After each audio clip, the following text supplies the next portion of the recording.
Jungle's play rate is just a tiny bit above 1%, however he's been a really nice product of a lot of indirect buffs as a result of the meta.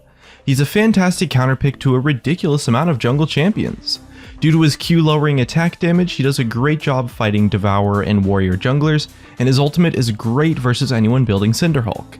He might struggle a little bit versus a Runic Echoes jungler, but his dueling power is still really solid, and he really works as sort of a bruiser jungler that brings a lot of counter mechanics that really give you some nice tools. With his crowd control and stat reduction, he also brings some nice healthy clears, great ganks, and surprisingly high damage.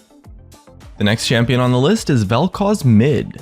His play rate sits at about 1.75% at the moment, but he's actually been pretty solid for quite a while now. He plays a lot like Lux does, with super high range damage but also some nice crowd control that lets you burst people down by unloading your combo on them. Compared to Lux, he has a little bit better wave clear, but a little bit less survivability since he doesn't have the shield. And although he might seem like a poor pick versus assassins, most assassins actually have a very specific pattern of where they jump to with their gap closers.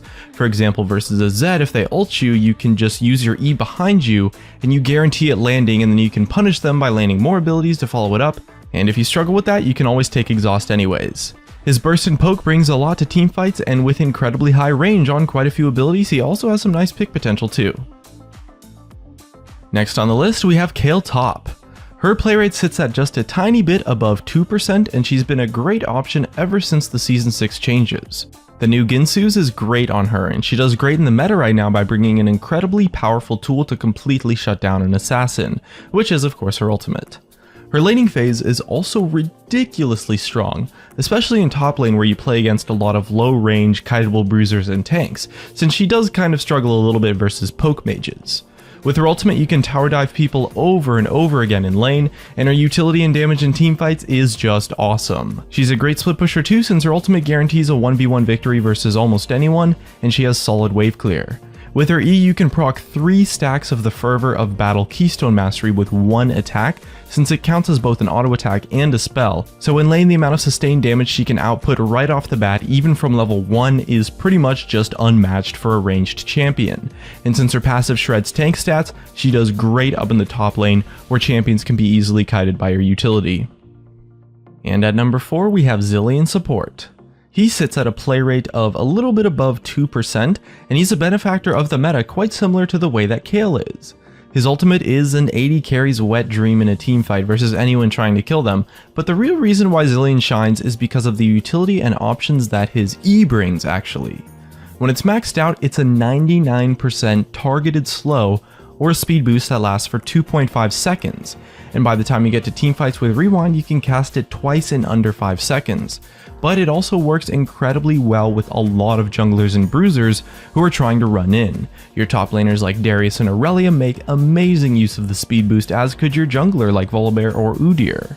His new passive is a little bit weird, but it's actually quite useful in the mid game to give a meaningful amount of experience at a time, and although his Q is his only damaging ability, it actually has one of the highest base damage scalings of any non-ultimate ability in the entire game, giving up to 70 base damage per rank at one point. And although the stun might be a little bit difficult to land, you can combo it with the slow or other crowd control from your allies, and it's certainly not difficult to land single individual bombs in lane for some nice harass. And in lane, once you hit level 6, it's super easy to win fights since it's just so hard to outplay his ultimate in a prolonged skirmish, and that goes the same for 3v3 or 4v4 fights with the rest of your team that are oh so common down at the bot lane. Next up we have Twitch AD Carry. He sits at a play rate of just under 3%, but I've always really been a fan of Twitch. Stealth is a super powerful mechanic and allows you to pick up some kills that you would otherwise never be able to get on any other AD carry by stealthing in on someone and picking them off. Although some people might play around stealth such as Akali's or Vayne's reasonably well, Twitch's stealth is a lot more unpredictable and harder to see coming, especially if you're making use of it as an initiation to assassinate a target. He also has 2 inherent steroids in his kit, as well as area of effect damage, a slow, and a tiny bit of burst with Expunge that wraps together to bring you a really awesome AD carry. Another great off-meta champion right now is Galio Mid. He currently sits at a play rate of just above 0.5%, and it was kind of interesting to me when I realized how good he actually was. My initial thoughts on him were like, oh, it's an assassin meta, and Galio's kind of like an anti-mage champion, so he probably just sucks in this meta, right? Well, that's not actually entirely the case when you take a look at what his ultimate tries to do.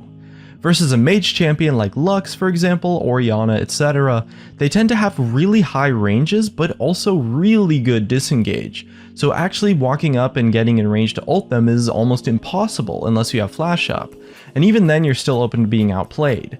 However, versus an assassin like Talon or Zed, if they ever try to do anything to you, they put themselves in a position to be ulted by getting into melee range, in which case you can land the rest of your abilities as well as stopping their combo.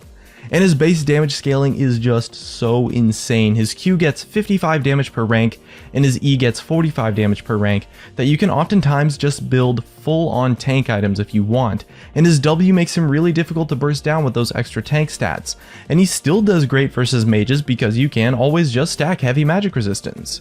In teamfights, landing your ultimate on 2 or 3 people is game changing, and when you have flash up you can make some incredible plays. His wave clear is fantastic, which he can use to exploit versus a lot of matchups in lane, and his kill pressure is not that bad either. All you really need to do is land 1 or 2 abilities and then you can burst them down with a full combo with your ultimate.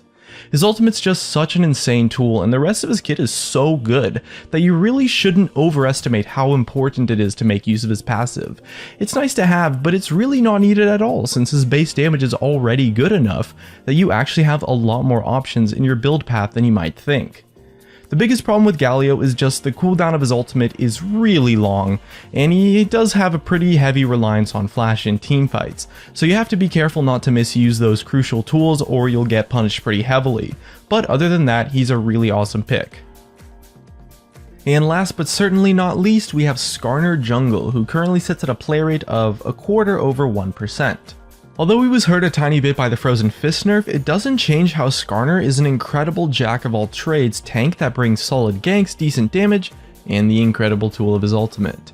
Whether you're using it to stop an assassin or flashing in to pick off a carry, his ultimate just puts in a ridiculous amount of work and gives him so much more playmaking potential than a lot of other junglers. And as long as you have those little points capped, his dueling in the jungle can be really solid, as are his clears, since he's never really going to be running out of mana. If you ever get in a fight in the jungle, his passive gives him such a ridiculous amount of attack speed, and with the mana it gives you so much more damage since you can just constantly spam his Q over and over again with the cooldown reset. His E is a great ability for ganks, of course, since it slows before proccing the stun, giving you time to get in range if you need it, and allows you to get multiple stuns off in teamfights. And with all of his cooldown resets, his damage is pretty nice, and he's super tanky with great crowd control. And his ultimate is just such an amazing tool that you can use to carry games, that it's not hard to see why Skarner's a great option.